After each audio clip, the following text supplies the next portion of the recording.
Hello, my name is Tzia Vang, and this is my annotated life map. As I've gathered the best possible information that I could do in my best ability to get for my own physical development milestones, at age 3 to 6, I was able I have brief memories of myself being able to draw and color. I was always going to work with my dad every single day, and man, I believe that during my early toddler years, or perhaps around this time, as it is age 3 or older, I was always going to work with my dad every single day. And he wanted to make sure that I could keep myself out of trouble. And as long as I was hanging out with him, I had something to do. And he always gave me a blank sheet of white paper. And all I ever did on it was draw and color. Like, I loved drawing too. Because of my dad, I actually learned how to love drawing. Love drawing ninjas, love drawing vampires, werewolves, animals, you name it. Because, growing up, I was always watching animal documentaries on TV. And I loved watching TV shows like Buffy the Vampire Slayer and Angel. They were really fun shows back in the days. And now we have interesting vampires such as Twilight. I mean, that was sarcasm, by the way. I didn't know how to ride a two-wheeler bike until I was in third grade. So throughout my entire early years, I was always stuck on a four-wheeler bike until one night a family member taught me how to ride a two-wheeler bike. I was always scared because I didn't know if I could balance myself, and I didn't have two wheels on the side to help me maintain my balance. So I was always scared of that. Um, and as far as school goes, I didn't start school until like a year later because I was born in late September. And speaking of going to school, I never wanted to go to school at all. I hated going to school as a child. Every day my dad dropped me off at school, I was always bawling my eyes out. I went to school every day, cried every day. Until one day my dad said, "When you go to school today, I want you to stop crying. You gotta stop crying from now on."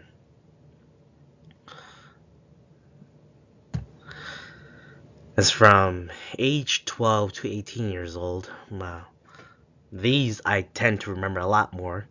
I couldn't remember much from age 3 to 6 and 6 to 12 years old as a preschool and school age child, so that's why I mushed them together. So if you see that throughout this PowerPoint, that's because I don't have much memories of them. So I just put them together because I knew that a lot of them occur around there. Um, as far as age 12 to 8 years old goes, as an adolescent, I became aware of talents, my own talents that were occurring. I learned how to sing, learned how to play the guitar, and I learned how to break dance.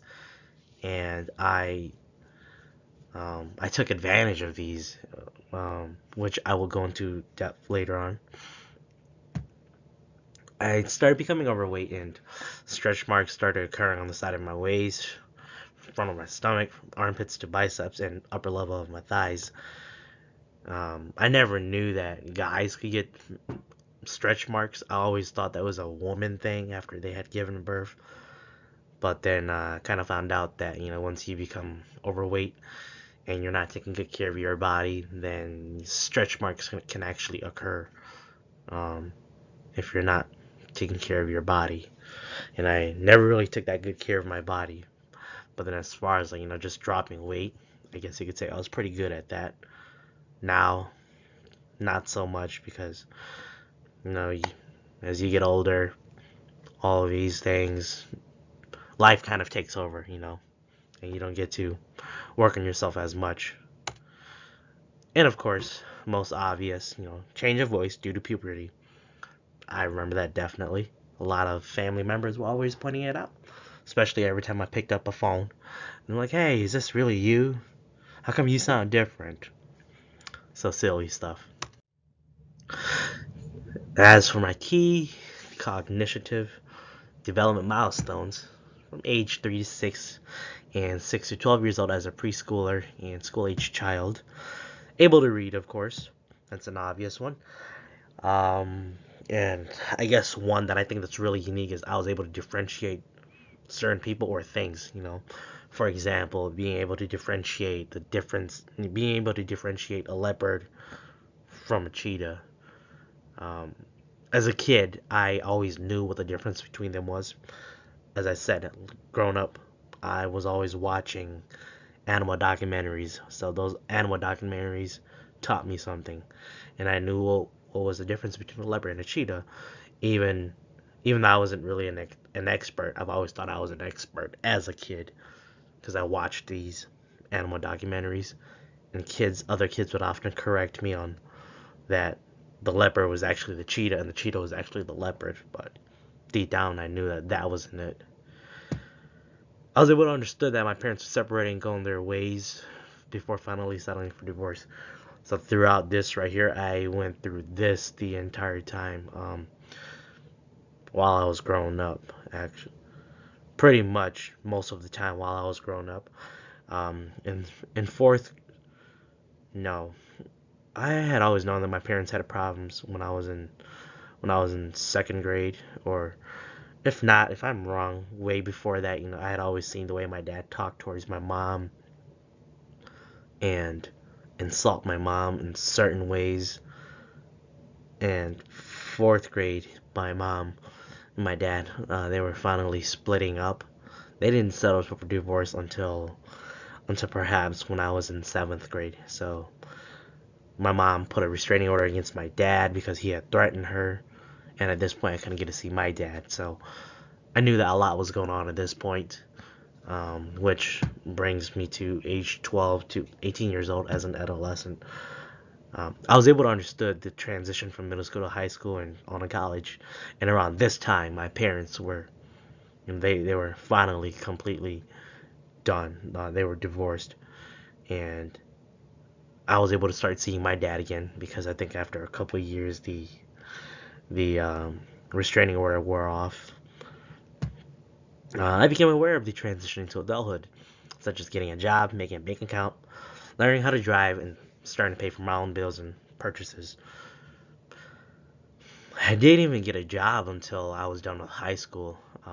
So pretty much throughout high school, I was just enjoying my time. I was always I was always having fun, and I had wished that I hadn't had so much fun because the way that I'm looking at college now, I wished I had looked at high school the same way. But at the same time, I do feel like high school doesn't really prepare you for much because you end up learning mostly everything you learned from high school back in college again. I'm not saying that's a bad thing, but it's a good thing too. It's just that high school doesn't really prepare you for much. Going back to high school, I never took driver's ed. I really regretted not taking driver's ed. I wished I had taken it, because had I taken it, uh, I probably would be in a better spot now than I was. Than I would probably be in a better spot now than I was previously or currently. Moving on, um, I started experiencing life struggles such as being financially unstable. I didn't have a car. I was always asking people to drive me everywhere. Of course, being jobless. And this occurred more. This not only occurred during from age 12 to 18 years old as an adolescent. This occurred even after that too. Um, it sucked being jobless. I did not like being jobless at all because I was already grown at this point. I knew I was an adult. I just didn't want anyone to baby me anymore, even though I am the youngest one in my family. But I wanted to show everybody that I could be independent too. I could take care of myself. And to this day, I'm still doing just that. As for key social and emotional development milestones from age 3 to 6, 12 years old as a preschooler and school age child. Of course, I remember forming friendships. Best thing that I could obviously remember is, learning how to be cooperative when assigned to group activities in class. And this is one that I will always remember because even to today, we're still assigned to group activities in class, just like how we were in the following week. Um, learn how to be. I was learning how to become independent. I mean, this goes to everybody. It's not just me. Um, you know, Becoming independent and adjusting to certain routines on a daily basis, such as going to school on weekdays, assigned to do homework at home or after school, if signed up for it. I was always signed up for after school because I in my early years I had the language barrier going to elementary. I was always speaking Hmong, and most of the teachers did not like that. No, well, not most. My one teacher, kindergarten teacher or first grade teacher, did not like that I was always speaking Hmong. So they wanted me to speak in English. The only time I should speak Hmong is either during recess or during lunch, breakfast, and uh, certain things that I guess I was kind of slow on. They always had me on after school or had me going to EOL. And of course, being off the weekends. So that was something that that's something that as a kid we all adapt to. It's from 12 to 18 years old. I became very involved with the community, Hmong community specifically.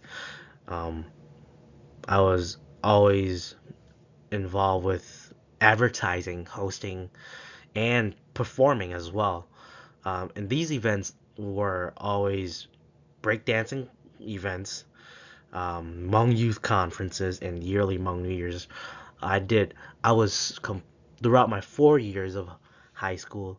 I was always involved with the Hmong community. Early on, before that, during middle school, I didn't really know too much about the Hmong community other than the fact that there was just a Hmong New Year.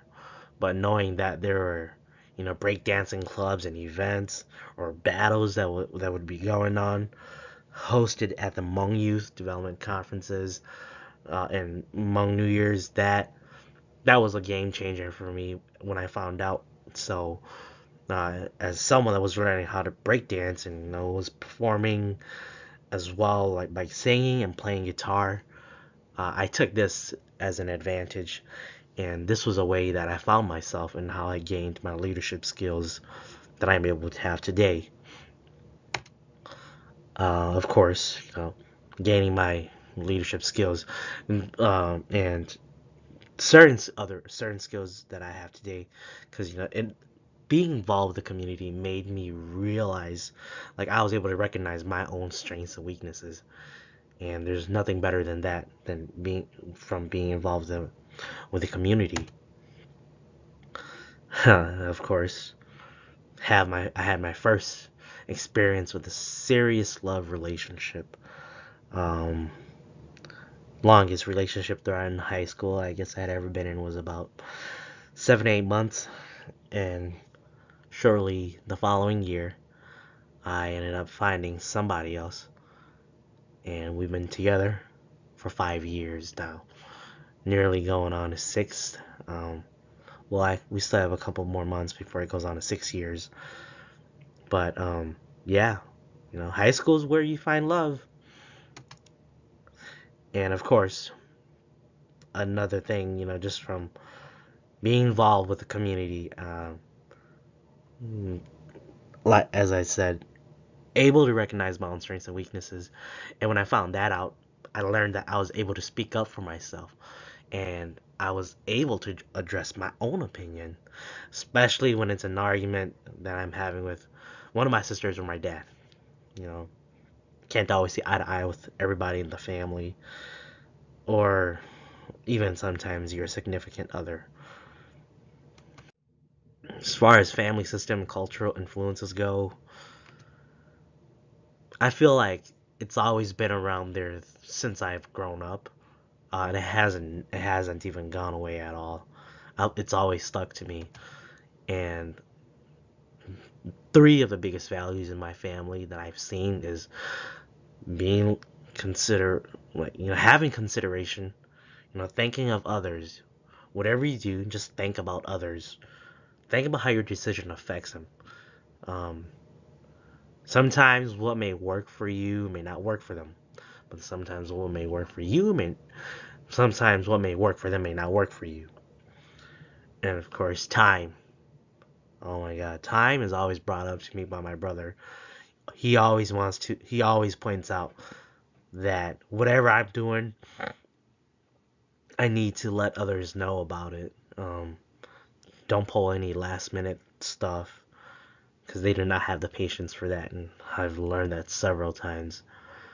And of course, contributions such as pitching in all the bills, um, just doing something around the house, show that you could be a good be of good use, and you're not a lazy person. That whatever they need help with, you can help them with. Um, and this often comes from my parents the most, or older folks within my family. Family gatherings and events are important to attend, especially when it's a funeral, because a funeral, you must attend to pay your respects, and you end up seeing other relatives that you have not seen in the longest time. So it's great to bond at a certain event like this when one of our loved ones pass away, because I've always known that before a loved one before a loved one of ours passes away, he or she would always want for all of us to get along again, or just for the family to be united. And of course, I mean, this pretty much sums up the 2 points that I've brought up. Family always comes first. Um, and that doesn't mean you exclude, you're like those outside of your circle, outside of family, or put your significant other second. There's got to be a balance. We got to find a balance between that. But as far as what I've known is your family always comes first. No matter what, family comes first. Just got to find a balance with what else it is, whatever it is that's going on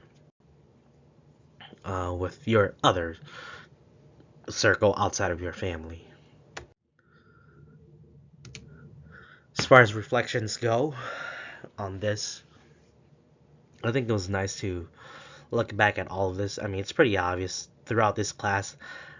I talk a lot about my dad, talk a lot about, you know, my parents, their divorce that I grew up with, experienced, and that their divorce is the reason why I chose to be in human services. And the reason why I'm in human services is because I want to be that someone to help out others when they're not when they're in need. Like I felt that during my parents' divorce, I never got the support system that I needed. No one understood exactly what I was going through, and I just want to be that someone for other children that will end up experiencing what I experienced, and just want to be somebody that's there for them. But whatever it is that I've gone through and what I'm still currently going through, I'm really glad that this path it is that God has put me on, I I will continue to do the better of it.